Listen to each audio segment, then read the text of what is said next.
오늘 주신 말씀 속에 왕으로 오신 예수님이라는 제목으로 함께 은혜를 나누겠습니다. 기도하겠습니다. 사랑과 은혜가 많으신 하나님, 부족하고 연약한 우리들을 오늘도 은혜의 보좌 앞으로 불러주셔서 하나님을 경배하게 하시니 감사드립니다. 이 시간 우리를 받아 주옵소서.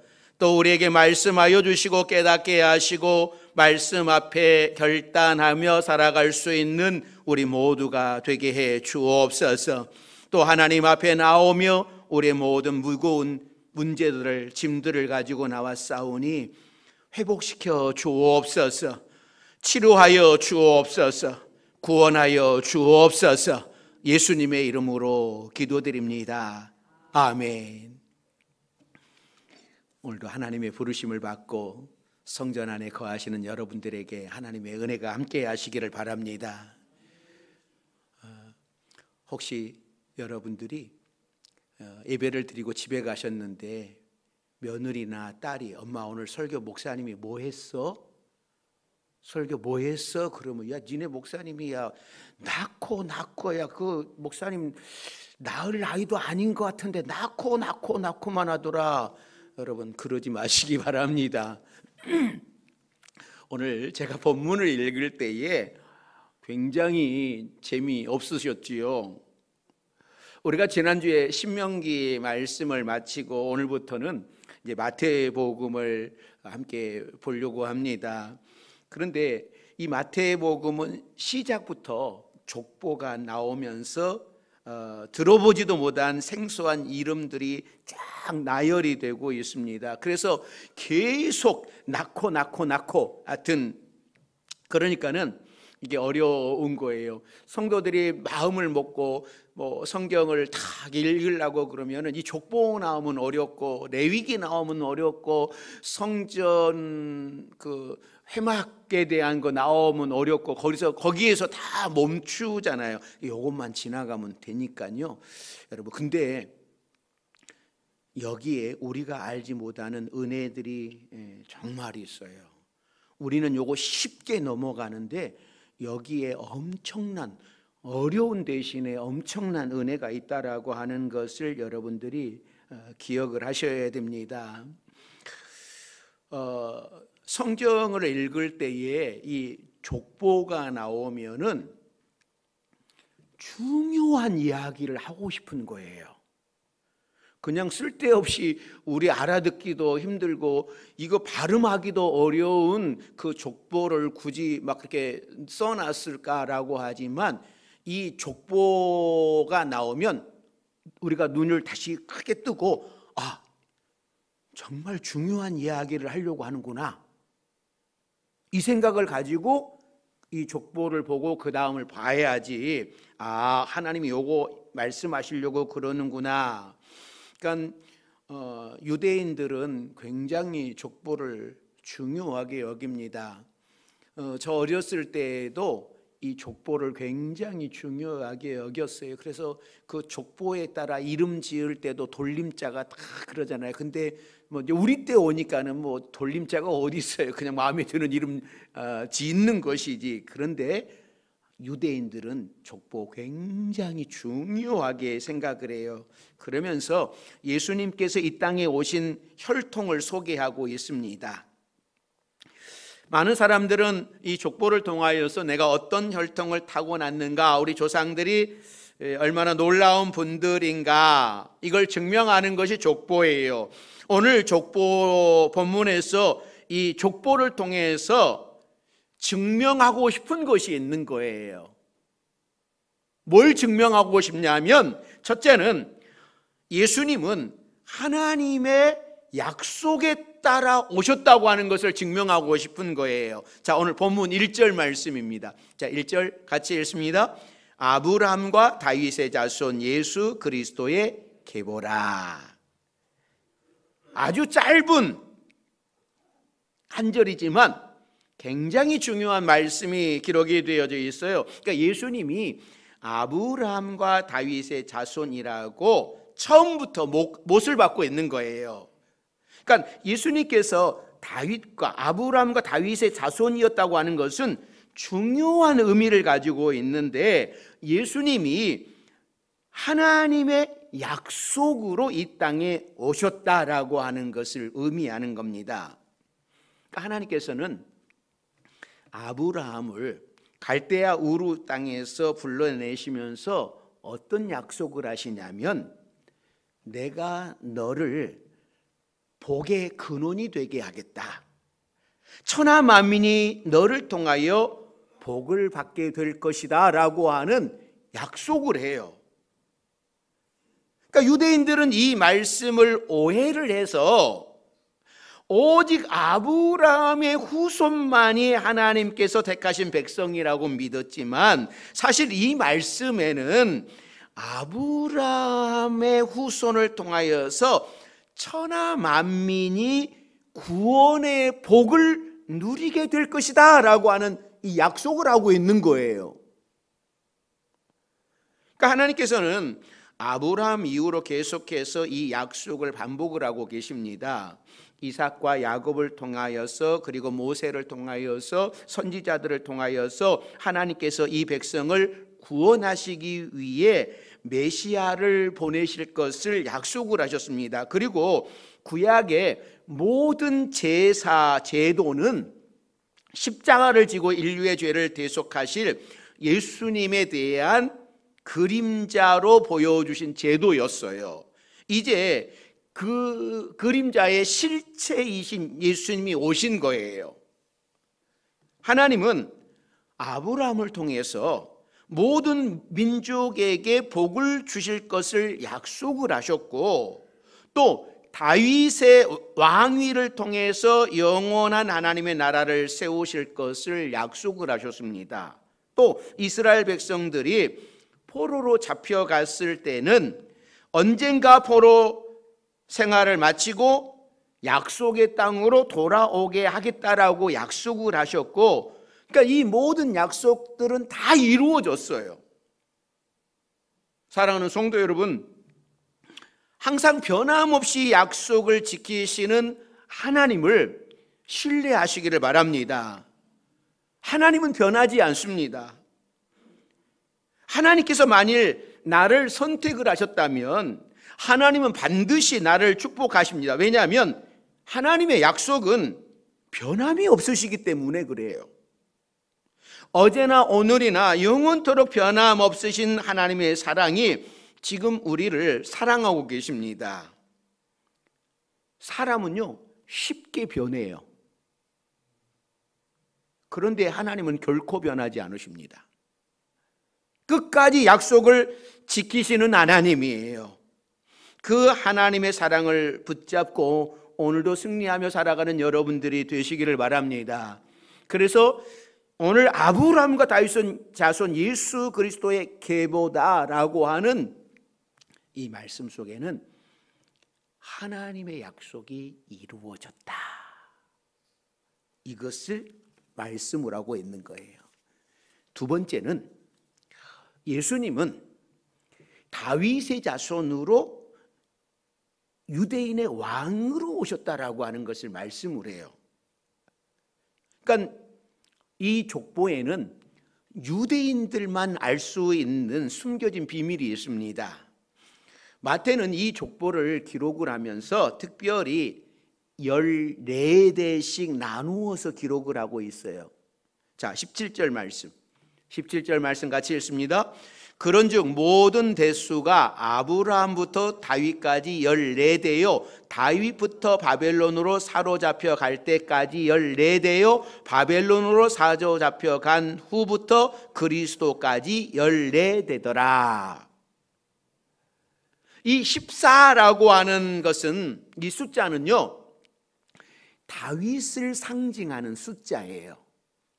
왜냐하면 이 다윗의 이름을 히브리어 알파벳으로 딱 나열을 하게 되면 그 각 단어에 매겨준 숫자를 합하게 되면 14가 되는 거예요. 우리가 요한계시록에 보면 666, 이거를 이 666을 이 이름으로 바꾸면 뭐라고 이야기합니까? 네로라고 이야기하는 거예요.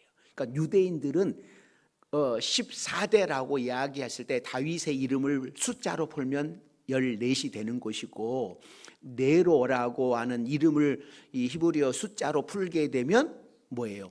666이 되는 거예요. 그러니까 이런 중요한 숫자가 숨겨져 있는 거예요.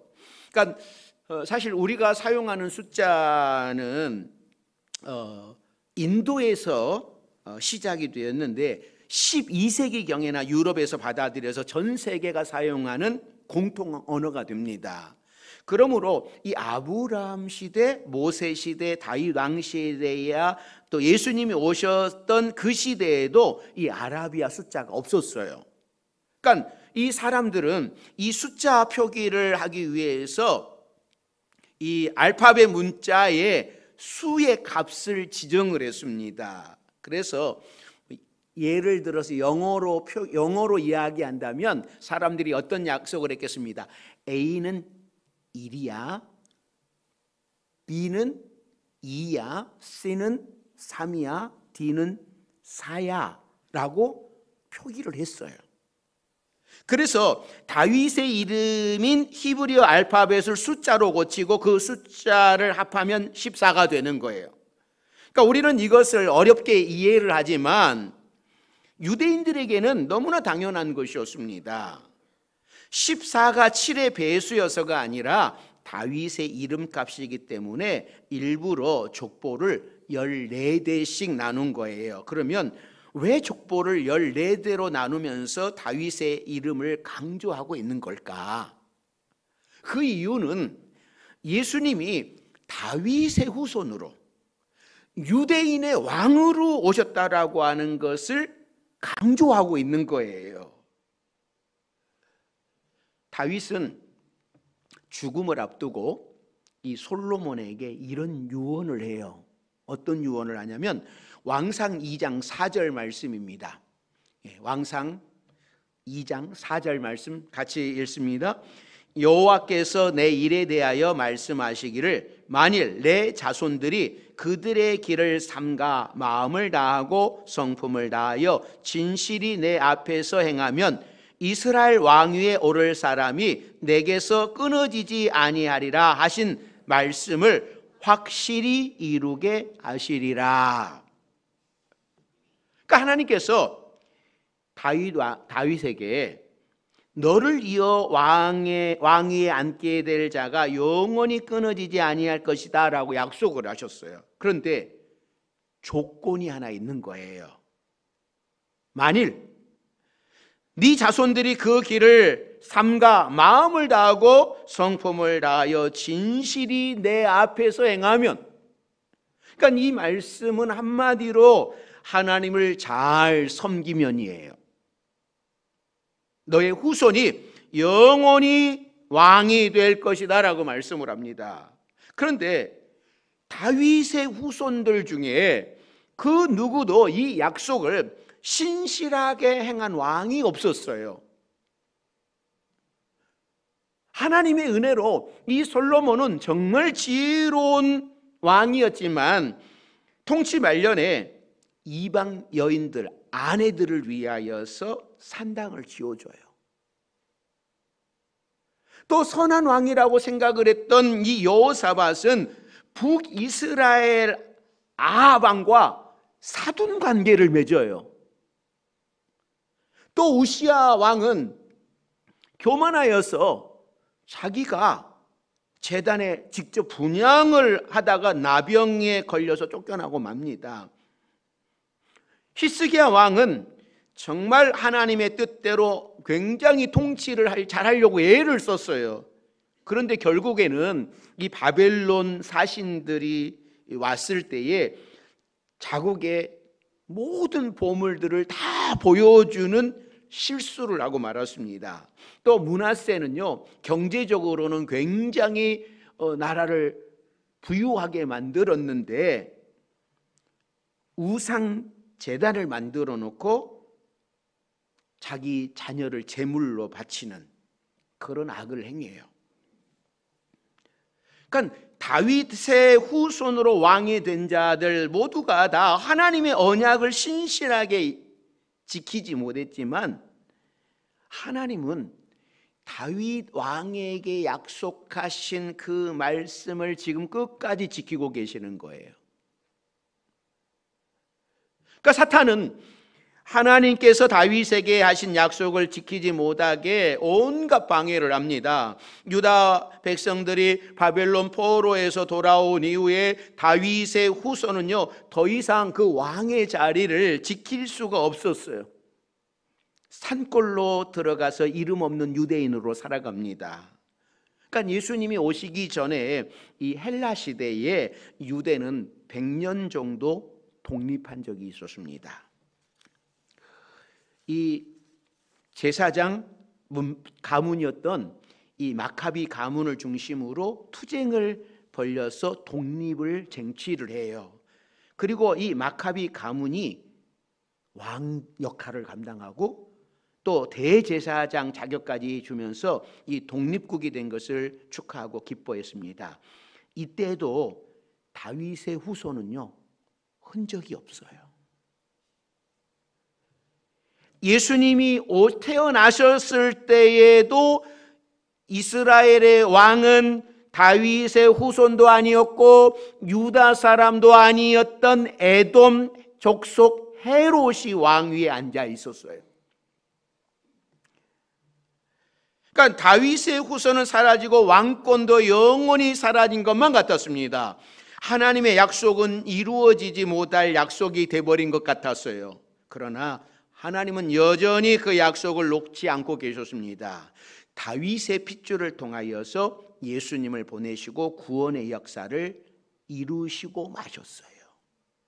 그래서 예수님을 향하여서 아브라함과 다윗의 자손 예수 그리스도의 계보라라고 말씀을 하는 거예요. 사랑하는 성도 여러분, 다윗의 후손으로 유대인의 왕으로 오신 예수님은 지금도 우리의 왕이 되십니다. 우리는 예수님이 다스리는 왕국의 시민이고 또 인생을 살다가 지쳐 쓰러지고 힘들고 어려울 때도 내 인생의 왕은 우리 주님이시고 내가 축복을 받고 잘 살 때 은혜가 넘칠 때도 내 인생의 왕은 우리 주님이십니다.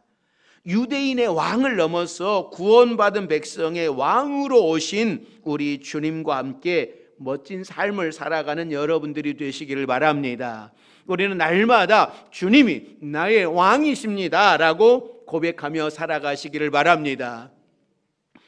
세 번째는요, 이 족보에 기록된 여인들을 통해서 보여주시는 은혜예요. 예수님의 족보에는 5명의 여인들이 나와요. 그런데 이 4명의 여인들은요, 좀 과거를 숨기고 싶은 비밀로 가득 찬 여인들입니다. 이 3절에는 유다는 다말에게서 베레스와 세라 쌍둥이 형제를 낳아요. 그러니까 다말이라고 하는 여인은 이 유다의 아내가 아니라 며느리예요. 어떻게 며느리를 통해서 후손이 이어질까? 참으로 창피한 이야기입니다. 창세기 38장에 보면 이 사건을 그대로 기록을 해요. 여러분 오늘 집에 가셔서 창세기 38장을 읽으시면 이 다말이 어떻게 유다의 이 아이를 낳는지 알게 돼요. 가서 꼭 읽어보시기 바랍니다. 또 5절에 보면 이 라합과 룻이라고 하는 여인이 나옵니다. 그러니까 이 라합은 이 여호수아서에서 여리고성의 기생 라합이라고 그래요. 또 룻은 룻기에 나오는 모함 여인 룻입니다. 그래도 룻은 좀 괜찮은 여인이에요. 첫 남편과 사별을 하고 시어머니를 따라서 유대 땅 베들레헴에 왔다가 보아스라고 하는 유력한 남자를 만난 후에 후손을 잇게 되는 겁니다. 또 6절에는요 우리아의 아내가 나오잖아요. 여기에서 좀 그냥 우리아의 아내 밧세바라고 하지 말고 그냥 우리아의 아내를 좀 빼고 밧세바를 통해서 솔로몬을 낳고 뭐 이러면 참 좋겠는데 굳이 우리아의 아내라고 아주 설명을 아주 자세하게 해요. 그러니까는 다윗이 뭐 했다라고 하는 말입니까? 남의 아내에게서 솔로몬을 낳았다라고 아주 설명을 착실하게 덧붙이고 있어요.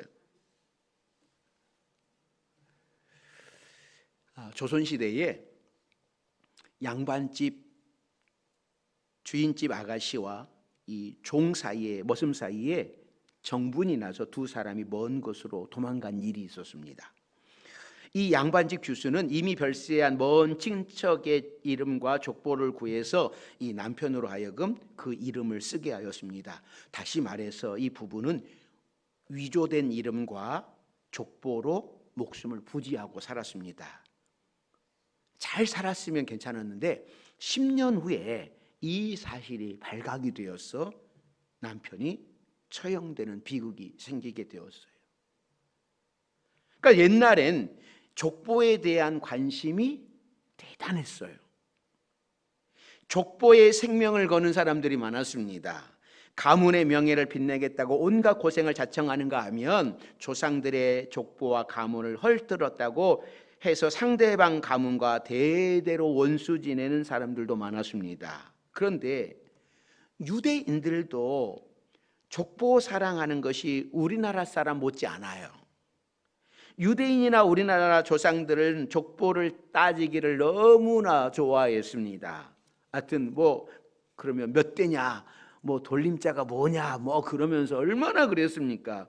그런데 이 마태는 유대인들이 이렇게 족보에 집착하는 걸 알기 때문에 예수님의 족보에 부끄러운 여인들의 이름을 왜 넣었을까라고 하는 생각을 하게 되잖아요. 좀 안 좋은 것들은 좀 잘라내고 그냥 이름 넣으려면 그냥 밧세바 뭐 그렇게 넣으면 되잖아요. 근데 상세하게 넣게 됩니까? 아니, 마태는요 그 이름들을 더 강조하고 있는 것처럼 보여요. 왜 그럴까요? 왜 이런 아주 안 좋은 그런 것들을 막 부각시키면서 이야기를 할까? 그러니까 다윗의 후손인 유대의 왕들조차 신실하신 하나님의 약속을 어기고 있는데 족보에 기록된 여인들은 한결같이 이방 여인이면서도 믿음을 지키고 있는 거예요. 그러니까 예수님의 조상들 중에는 거룩한 여인들도 참 많았습니다. 아브라함의 아내 사라도 그러죠. 이삭의 아내 리브가도 그러죠. 그런데 이런 여인들보다 이방인이면서 예수님의 조상의 반열에 오른 여인들을 이렇게 뭐 기생도 있고 시아버지와 관계 속에서 난 사람도 있고 남의 아내도 이런 나타나게 되는데 이방 여인인데 이 사람들을 이 여인들을 자세하게 기록을 하고 있는 것은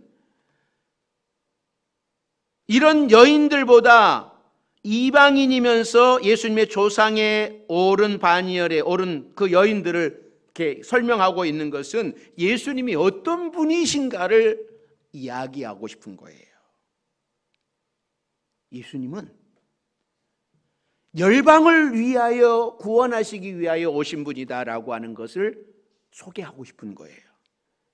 혈통으로는 유대인의 왕으로 오셨지만 예수님은 온 인류를 구원하기 위하여 오셨다. 예수님은 유대인의 왕뿐만 아니라 온 인류의 왕이시다. 온 인류를 구원하시기 위하여서 오셨다라고 이야기하고 싶은 거예요. 거기에 누가 포함이 되어져 있는 겁니까? 그 구원 속에 저와 여러분들이 포함되어져 있는 거예요. 사랑하는 성도 여러분, 우리가 꼭 알아야 할 것이 있는데 그것은 하나님의 은혜가 우리의 죄보다 크다라고 하는 사실입니다. 족보에 나오는 수많은 남자들, 이 왕들의 이름을 보십시오. 하나님 앞에 성실하게 살았던 왕들보다는요, 죄짓고 우상 숭배했던 왕들이 훨씬 더 많습니다. 그럼에도 불구하고 하나님의 구원의 역사는 계속 이어졌어요. 하나님께서는 이 모든 사람들에게 은혜를 베푸셨고 예수님의 족보 안에 들어오는 영광을 주셨습니다. 그것은 하나님의 은혜가 이러한 죄인들의 죄와 실수보다 훨씬 크시기 때문에 그런 거예요. 만약 우리가 죄를 지을 때마다 하나님이 벌하셨다면 이 자리에 설 수 있는 사람이 누가 있겠습니까? 아마 벌써 지옥의 맨 아랫자리를 차지하고 있어야 되지 않겠습니까? 그러나 하나님께서 크신 은혜로 우리를 감싸 주셨기 때문에 우리가 아직 살아있는 거예요. 저는 한번 곰곰이 생각을 해봅니다. 만일 저 4명의 여인들의 삶을 조금 바꾸어 주셨다면 어땠을까? 이 다말이라고 하는 이 여인이 처음부터 유다와 결혼을 했더라면 어땠을까요? 라합이라고 하는 여인이 직업이 기생만 아니었더라면 어땠을까요? 룻이라고 하는 여인이 결혼을 해서 남편과 사별하기보다 먼저 보아스를 만나 결혼을 했더라면 어땠을까요? 밧세바라고 하는 여인이 다윗과 불륜을 맺기 전에 남편이 미리 전쟁터에서 죽었더라면 이 모든 이야기가 달라지지 않겠습니까? 밧세바라는 여인이 다윗과 불륜을 저지르기 전에 남편이 전쟁에서 미리 죽었다라면 다윗은 부하 직원의 아내를 받아주는 위대한 성군이 되었을 거예요. 모든 이야기가 뒤집어지겠죠. 그런데 하나님은 예수님의 족보를 위해서 이 여인들의 삶을 뒤바꾸지 않으셨어요. 있는 그대로 받아주셨어요. 한마디로 기구한 인생을 가진 여인들의 삶을 있는 그대로 받아주시고 그들에게 은혜를 베풀어 주셨어요. 하나님의 은혜는 인생이 깨끗한 사람에게만 내리는 것이 아닙니다. 정말 기구한 인생을 살아가는 사람에게 더 큰 은혜가 임합니다. 우리들의 과거들이 모두 깨끗한 것만은 아닙니다. 힘들고 어려운 시절이 있습니다. 그러나 우리가 하나님의 은혜를 입었기에 여기까지 왔습니다. 하나님이 사랑과 은혜를 베풀어 주셨기 때문에 그 은혜로 여기에 있습니다. 우리는 예수님의 족보를 보면서 위로를 받습니다. 예수님의 족보가 깨끗하고 위대한 사람들만 있다면 우리가 들어갈 틈이 없겠지만 죄인도 사랑하시는 하나님께서 그 모든 죄들을 하나님의 사랑으로 다 덮어주시고 예수님의 조상이 되게 하셨어요. 사랑하는 성도 여러분, 하나님께서 여러분들을 정말 사랑하십니다. 예수님은 우리를 위해 왕으로 오셨습니다. 다윗의 왕가가 무너지면서 하나님의 약속은 흔적도 없이 사라진 것처럼 보였지만 결국 그 후손으로 하나님의 약속이 이루어졌어요. 우리 모든 성도들이 하나님의 약속을 끝까지 믿고 신실하게 하나님을 신뢰하며 믿음으로 승리하는 여러분들이 되시기를 바랍니다. 하나님이 약속하신 것은요, 분명하게 그 약속을 지키십니다. 또 그 약속을 믿고 살아가는 사람들을 하나님께서는 끝까지 책임을 지시는 거예요. 그러기에 우리 인생의 왕이 되시는 예수님과 함께 축복된 삶을 살아가는 여러분들이 되시기를 바랍니다. 아름다운 하늘나라 시민으로 살아가는 여러분들이 되시기를 바랍니다. 우리 하나님께서 예수님을 이 약속하신 그 말씀대로 이 땅에 왕으로 보내주셨고 저와 여러분의 인생의 왕이 되어주셨습니다. 그러기에 우리가 이 나의 왕 되신 우리 주님을 바라보고 그 약속을 붙잡고 살아가는 우리 모두가 되기를 주의 이름으로 축원합니다. 기도하겠습니다. 사랑과 은혜가 많으신 하나님, 우리 주님께서 우리를 위하여 왕으로 오셨습니다. 또 하나님의 신실한 약속이 이루어지셨습니다. 그리고 연약한 우리들을, 죄 가운데 거하였던 우리들을 구원해 주셨습니다. 이 은혜를 기억하며 예수님을 나의 왕으로 섬기며 살아가는 우리 모두가 되게 하여 주옵소서. 예수님의 이름으로 기도드립니다. 아멘.